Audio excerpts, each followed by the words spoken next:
So Esther and her sister's husband had a lovely meal in Del Mar, and then decided to stop at the grocery store for some water and milk. And while they were in the grocery store, an 18-year-old lovely little girl in her new-to-her Mustang was driving on a wet street. Her car got away from her. It was impossible to even imagine how she got up so much speed in such a short period of time. And she buried the nose of her little Mustang in the nose of Esther's Cadillac Escalade. Buried it in the nose of Esther's car and the Jaguar that was sitting next to it. She couldn't have picked two better cars to bury her nose in. And when Esther saw it, the cars were stuck together. The tow trucks had to pull them apart. Esther was not happy. Her exact words were, "You have got to be kidding me." They were there for quite a while, exchanging information. And Esther was thinking to herself, how could someone be so irresponsible as to let their car get away from them and make such a mess of my beautiful car for no reason? This was just unnecessary. And her father was there, and he was very, very mad at her. And Esther liked that.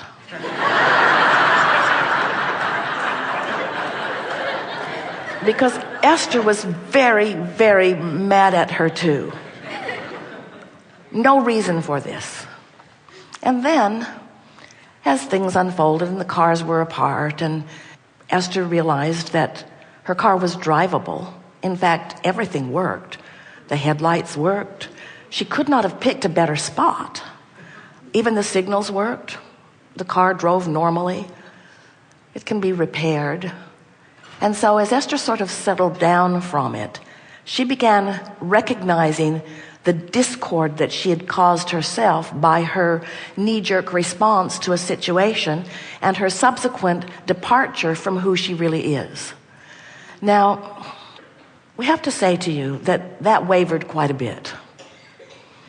As she was mad and then not mad, and then mad, and then not mad. Every time she thought about what this now meant, she got mad. So she found that she could choose whether to be mad or not mad, but mad seemed more appropriate under the conditions. It just did. It just did, especially when she looked at her car, especially when others looked at her car and she knew they were thinking that she did it, that she did it, that she did it. Esther wanted to make a sign. I did not do this. I did not do this. But in her heart, she knew she had done it. That was the thing that made her, once again, curse law of attraction.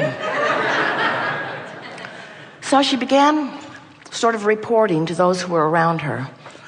I'm not as bothered by the paint and metal that has to be reconfigured as I am about my point of attraction. I guess I've just been feeling so sorry for myself and feeling vulnerable, and so this is what has come of this. But that thought felt bogus and awful. But it also somehow had little resonance. In other words, things like that shouldn't happen to people who are deliberate creators, and yet there it was, a big hole in the front of her car. And so, as they were pulling the cars apart, her brother-in-law had said, you know, Esther, I don't think you're going to have too much trouble with this car. This car is a tank. And when they pulled the cars apart, everything seemed fine. They drove away. She drove it here. You can see it if you'd like. Just don't take pictures and put them on the internet. She doesn't care.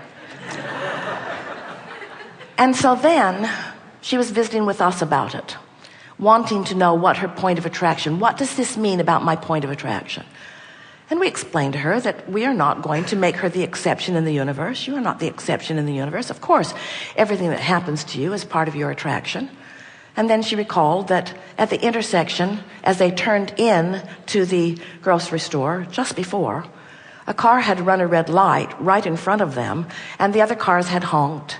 And Esther had commented, glad they didn't collide because we would have been innocently involved in their wreck. Those had been her words right before this. So now she's starting to see some of the correlation between how things come together. And then we said to her, Esther, Your Cadillac is a tank, and you are a tank too.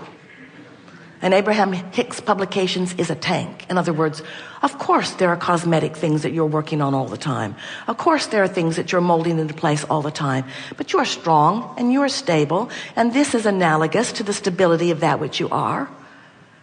So she said, I'm going to drive that car around with a big hole in it for a while until they can fix it. What we're getting at here is, you can take every situation in the world and you can look at it through your physical eyes, which are often leaning more in the direction of vulnerability, or through your non-physical eyes, who are always looking for your strength.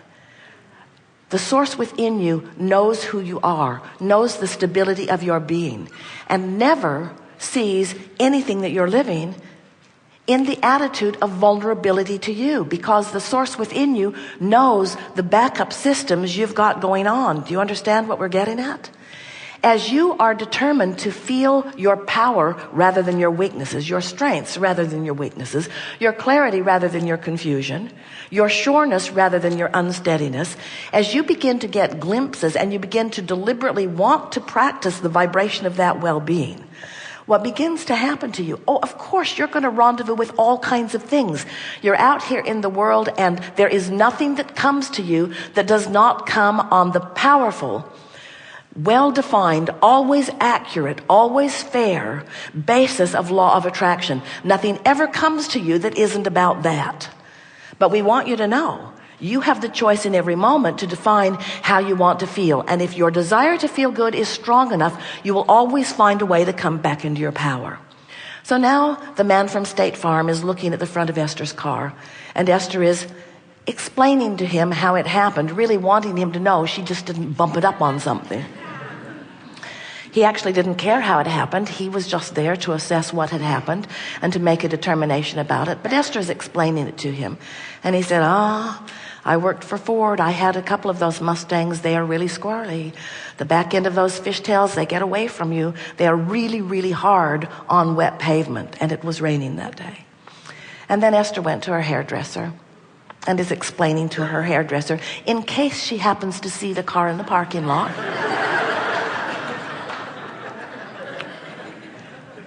and her hairdresser said, I had 2 Mustangs.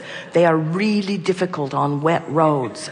There's something about the back end of those that makes them really hard to control.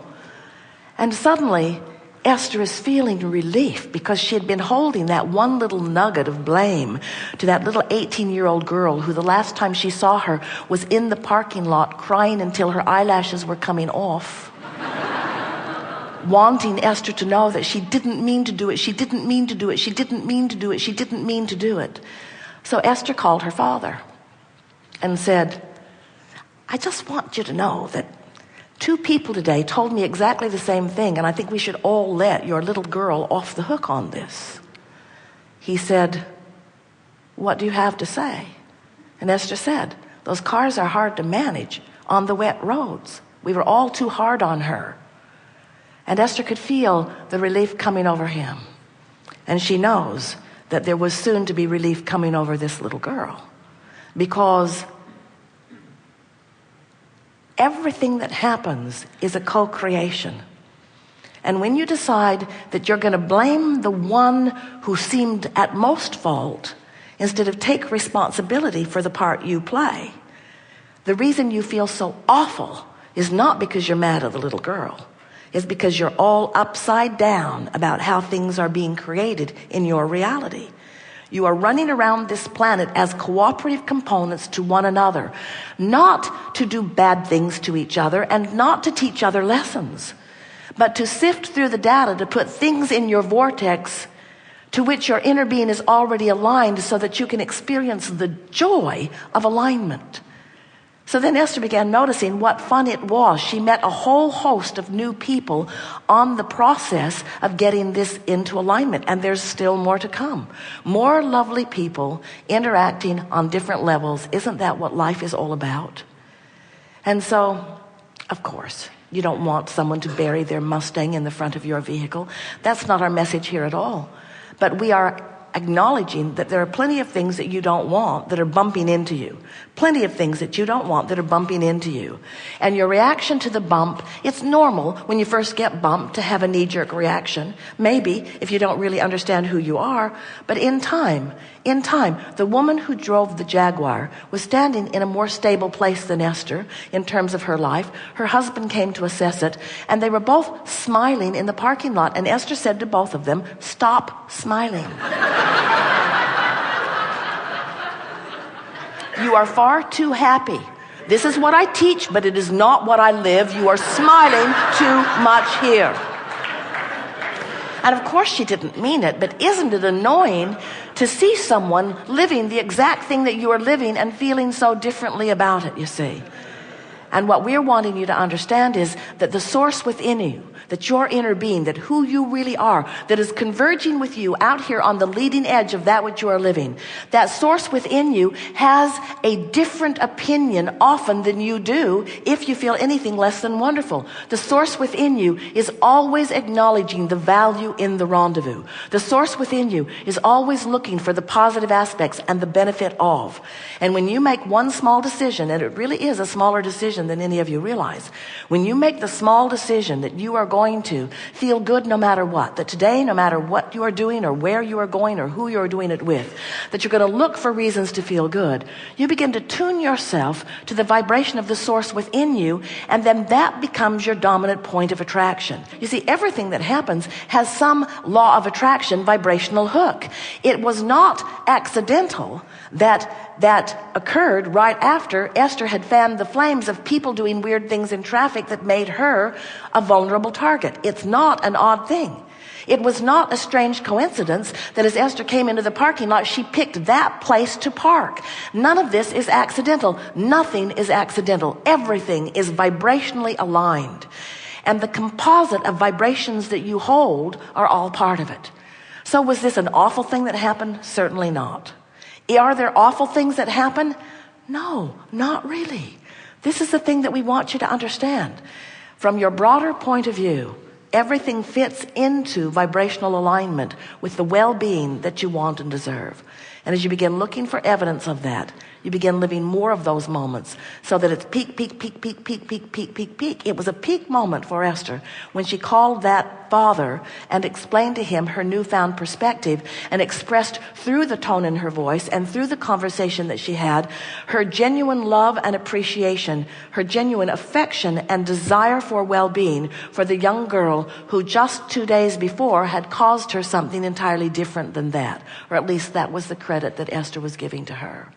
When you come back into alignment, it's because you have aligned with your inner being. When you feel good, it's because you've aligned with who you are. When you feel bad, it is because you are not aligning with who you are. And whoever is running into the front of your car is irrelevant to the equation, really, really, really, really, really. What do you want to talk about? Some things. Oh, we're going to have a very good day. Begin here.